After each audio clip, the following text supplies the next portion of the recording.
first we have to recognize that it's temporary that they are relenting on this. And we have to also realize that what they proposed was not something they came up with over the weekend, but it was something that had been years in the making, developing a policy on how to leverage their advantage in rare earths. And they do this across a lot of spheres. And typically what they do is they will develop a capacity, sometimes they'll steal technology, sometimes they'll acquire it and develop an ability to scale it up, and then heavily subsidize, manipulate pricing to drive others out of business. And especially people who are trying to get into the business, they'll find ways to drive them out by manipulating prices.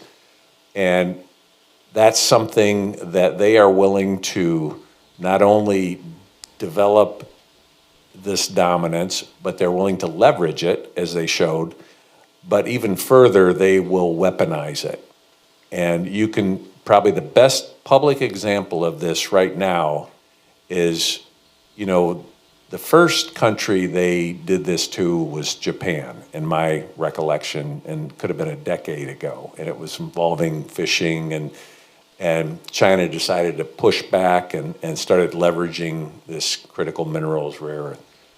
Well, if you followed, the Prime Minister of Japan recently said that, if China invaded Taiwan, that would be a huge threat to Japan. If you look at the pushback that even right in Japan, the Chinese embassy there basically said that, cut off the head of the person who sticks their nose in where it doesn't belong. And, they're trying to find ways to partner with Russia to clap back on this. Now, to me, it's a pretty obvious statement that the Prime Minister made, and very authentic, and nothing new about what they said.